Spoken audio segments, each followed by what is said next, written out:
Hello, Benedictine on Chessable Adult Chess Improver. So today I've been looking over my old chess books and cleaning up the bookcase a little bit, and I thought I'd do a couple of videos on chess books while I got them down. So it's very practical. So what I'm going to talk about in this video is 5 chess books which I believe are really beneficial for, particularly for the adult improver. You know, all my videos are based for adult improvers, 1200 to 1800 type of thing, but maybe a little bit before as well. So the criteria for this then, the books I choose have to really contribute towards chess training, right? So I'm not choosing a book but that's really good for no reason. It's got to actually contribute towards your improvement as an adult player. So the books don't just look good. It's not like the history of chess that's going to be really give you knowledge about the chess and the chess players and things like that. It's got to actually have practical value. Next, they've got to be without personal bias. So books like this one, for example, Judith Polgar, I think it's a great book, but maybe just because I like Judith's playing style and aggressive style that, I might be more of a personal bias sort of thing. So I've not included books like I've got personal bias. So yeah, 5 books only. Why 5 books? Well, otherwise the video goes on forever and I ramble on it enough. but actually, seriously though, like with books, you don't have much time as an adult. Really, you don't have much time. You have other things. People are working. You have other hobbies, other interests. You have to cook the tea and do the pots and all other sorts of boring things.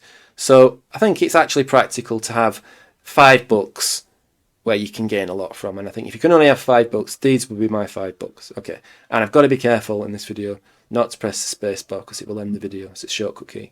So I'm putting the mouse here. So if I keep talking to myself about my mouse and space bar, please forgive me because I've already stopped the video twice.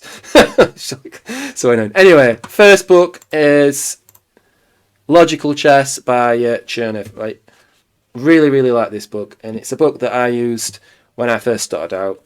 And yeah, and it's an old book, and okay, some of the analysis might not be correct. It's written obviously pre-computer, but I think what I would take from this book is the idea of having a logical thought process. And when you're first starting out learning chess, if you're an adult, because kids are different, you see, they learn chess differently, they just suck it up, it's like a language, but adults have to sort of painstakingly go through things. So when you're first starting out as an adult, you don't have much, what I call, in terms of a personal database of ideas in your head. You don't have many patterns, many ideas, and when you're playing a game, this can be difficult, and you can take a lot of time in positions where if you've seen the idea before, you move really quickly. So in order to sort of break that as a stopgap, using logical ideas is useful because it gives you sort of a thought process as well. Obviously, logical moves is better than illogical moves, isn't it? Basically. But it's a good book. I would definitely recommend it.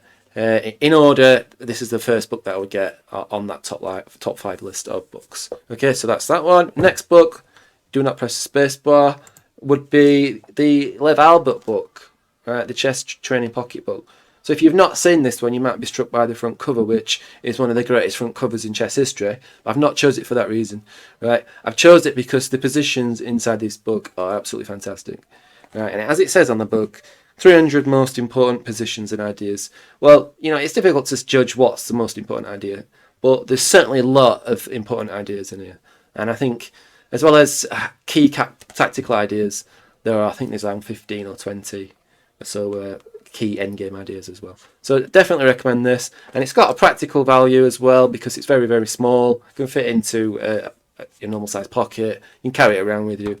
And yeah, you've always got access to really good positions. And I would recommend going through this book several times. Some really good positions. I went through this book 2 or 3 times. Really good. Yeah, so there's that one. And next one, don't press the spacebar, is Most Instructive Games of Chess Ever Played. Another Chernev selection. This is a really, really good book.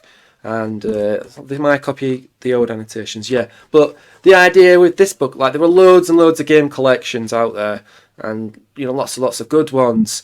But the games in this book have been selected for the purpose of being the most instructive games. So for that reason, this book should really come higher than the others. It's not just I could have put in Tal's books, games for example, games, but some of those games won't be very good. Some will be absolutely brilliant, but these have been hand selected for the reason of being instructive.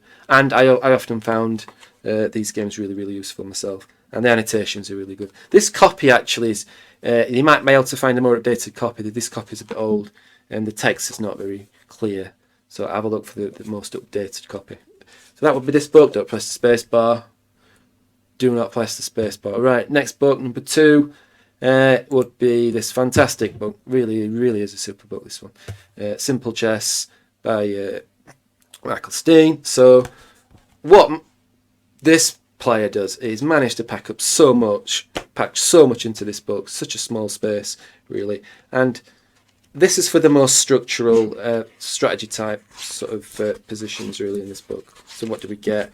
An introduction, outpost, weak pawns, open files, half open files, minority attack, black squares, white squares. There's so much in this little book. It's really good for chess strategy.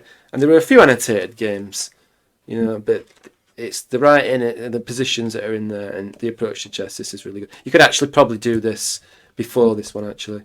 You know, a bit of both, but this is a really, really good book. I remember taking this on holiday one year and sat around the pool going through this book again. Really, really good. Right, so number 1, don't press the space bar, is this book. So My Best Games of Chess by Alekhine. Now, so at first I thought, is this personal bias because I really like a lot of these games? No, actually. No, because when I was starting out on chess, somebody told me that what you need to train chess is tactics and this book, and that's it. Right, and you know, obviously you probably need a bit more than that, but there are really, really good positions and really good ideas in this book. And you know, it's not one for the faint-hearted. It's a huge collection of annotated games, personally annotated by Alekhine himself. But I remember, you know, going down to the pub and taking this book with me, and I was just blown away by a lot of, you know, the ideas, the gold nuggets of ideas, what I used to say in this book. Yeah, so this is one that I would recommend as well, definitely, for the annotations, you know, and this book's it's really nice, actually. It's really well put together, and you get huge annotations, you know, per the game, and you get to know world champions' thoughts, which is always, you know, useful. But for the adult player, this is really good. What you could do is skip over some of the openings. Obviously, when you do annotated games, and you know, you're going over openings that you don't play, you could skip over a few moves, really. But yeah, recommend this book as well. So there we are then. Those are my top 5s. Have I got an honourable mention? Maybe we could do, actually. Why not? So this one, The World's Greatest Chess Games, is also a very, very good chess book with the world's greatest chess games, according to the editors, anyway. So you also get for this one like history of the players and things like that. But I didn't quite make the top 5 because if I had to choose annotated games, then I would choose this one, the Alekhine book, and definitely the Chernev books as well before this book. So there we are. Those are my top 5. Thanks for watching. Thanks for listening. I can now press the space bar without worrying. Thank you. Goodbye.